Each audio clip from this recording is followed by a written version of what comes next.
Hello and welcome to Instructor-to-Student Interaction as part of Regular and Substantive Interaction, or RSI. In today's video, we'll talk about what is Instructor-to-Student Interaction, why is it important in your course. You'll see some examples of what this could look like, and then there'll be a short activity of deciding of whether the examples given are examples of interaction or instructor presence. We'll close with the highlight LTI of PlayPosit and give you some additional resources. What is instructor-to-student interaction? So this is one part of RSI, regular and substantive interaction, and Sierra College's RSI policy is that this should include weekly interaction with your students. In 100% online, 16-week courses, this should be at least one instructor-to-student interaction each week of your course. In 8-week courses, 100% online, this should be at least 2 weekly interactions with your students. The reason for this is you're essentially taking 16 weeks of material and covering all of that within a shorter time span. So the amount of interactions will be the same total, but in a shorter period of time. The second reason for this is accreditation standards, instructor presence and interaction. Instructors must initiate regular contact. They use the terms frequent and predictable with students. Interaction must be substantive and academic in nature. And instructors must proactively engage with students when needed and monitor student engagement and success. So not only is this part of Sierra College's RSI policy, but Sierra College will be reviewed for accreditation going forward this school year. In spring 2026, they will be pulling a randomly selected set of courses of completed fall 2025 courses. They will pull a certain percentage of online courses, which we expect to be 40 to 50 courses. Of that group of courses, 85% of them must show weekly course-related substantive instructor interaction. The following are some examples of instructor-to-student interaction to get you started. The first example is feedback on student work. This could be through leaving assignment comments within the assignment comments box within SpeedGrader. You could also use detailed rubrics and add personalized comments for your students within the rubric or in the assignment comments. Another option could be if students are submitting a document, such as a Word document or PDF, and you can use the annotation tool within Canvas to underline, circle, add arrows, and leave comments for your students directly on their work. Another option is participation in discussion tools, whether this is Canvas discussions, VoiceThread, Harmonize, or some other discussion tool.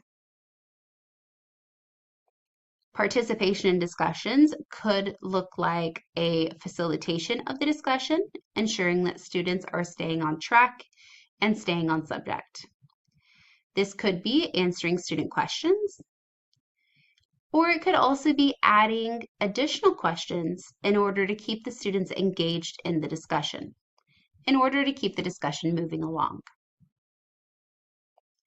Another example could be the instructor's personal introduction, if it is included as a post, just like your students, in the introduction discussion. Typically in an online course, you would have some kind of meet and greet, welcome to the class, meet your teammates, some kind of introductory discussion where your students are able to meet each other. If you include your introduction as a post to this discussion board, you are giving students an opportunity to reply to your post as a required reply to other posts. Another option could be video conferencing tools like Zoom or Teams. This could be for student hours or one-on-one meetings. The important part is letting students know that this is available and students can join at a certain time and day on a regular basis for help. The last example on this page is direct communication. We suggest using Canvas inbox feature for messaging your students regularly. We encourage you to use Canvas inbox because messages sent or received will be viewable within course analytics. This will show simply that a message was sent or received, not the contents of that message. Using email or phone text is also okay, but just is not tracked within course analytics. If responding to a Canvas inbox notification from your Sierra College Outlook email, those are still tracked within analytics as well.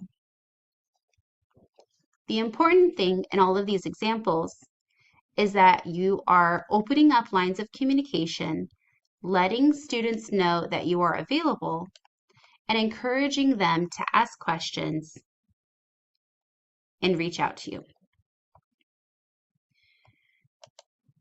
Next is a little activity of deciding whether the following are examples of instructor interaction or instructor presence. So I will read these aloud and then give you a chance to pause the video, reflect on them, and then I'll discuss some of the key differences.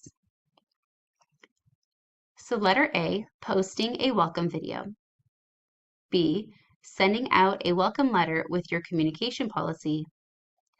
Letter C, feedback on student work. D, instructional or lecture videos. E, instructor's personal introduction, if included as a post in the introduction discussion. F, instructions for completing and submitting student work. And letter G, direct communication. For example, Canvas inbox, email, or phone and text. Now I encourage you to pause this video and reflect on whether these are examples of interaction or presence.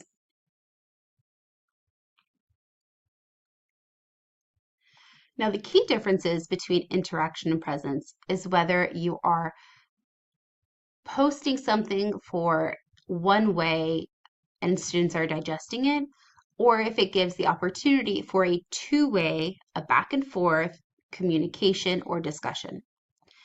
So examples of instructor interaction could be feedback on student work, instructor's personal introduction if included as a post on the introduction discussion, and direct communication using Canvas inbox, email, phone, or text. These allow for a two-way or a back and forth discussion between you and your students. Now, examples of instructor presence are typically one-way communication. It demonstrates that you are present in your course and that there is an instructor guiding that learning. This would include things like posting a welcome video to a Canvas page where students are simply watching the video along with the course material, sending out a welcome letter, embedding or posting an instructional or lecture videos on a Canvas page or within an assignment, and also giving instructions for completing and for students to submit their work. These are all one way. Right? You're simply posting that information for students to digest. It's not necessarily allow students to ask directions or ask for questions within that directions page. Next, we'll highlight one of our LTIs available, which is PlayPosit. So PlayPosit allows instructors to upload their own videos from Canvas Studio, import videos from YouTube and Vimeo, or even upload MP3 files if you'd like to have a podcast feel. Students can add comments in the sidebar of a video as a class, such as a class discussion, where you decide at which points of the video would you like students to discuss the topic.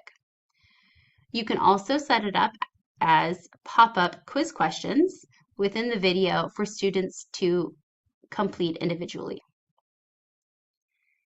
There are multiple settings available that you can use or not.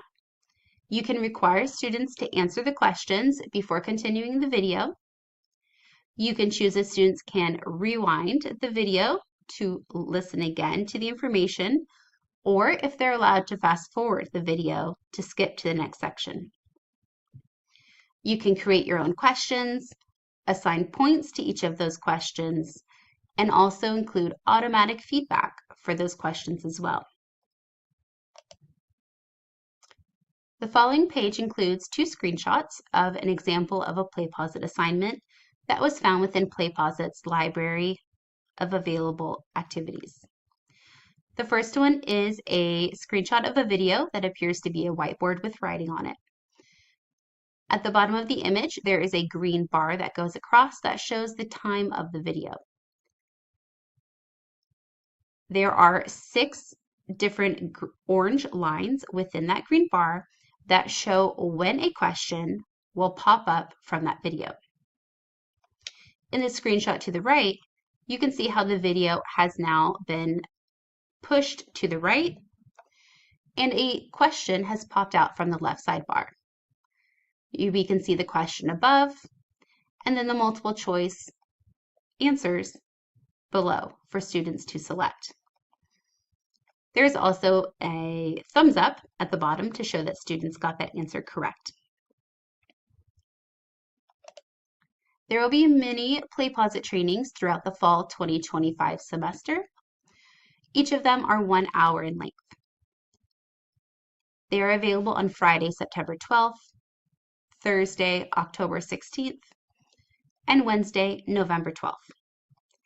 You can register for all of these trainings in ProDev. Before we end our video, I would like to share some final resources with you. Please remember that we are here to support you. You can register for workshops and trainings on ProDev, visit our YouTube channel for over 75 videos, simply search for Sierra College Distance Learning in YouTube. Email Distance Learning with any of your questions, and also check out the Faculty Resource Guide, which is housed in a Canvas shell with many information about effective practices, accessibility, and Canvas how-tos. There's a QR code on the page that will take you to the Faculty Resource Guide, but it may prompt you to log in first. Thank you so much for watching, and we look forward to seeing you soon.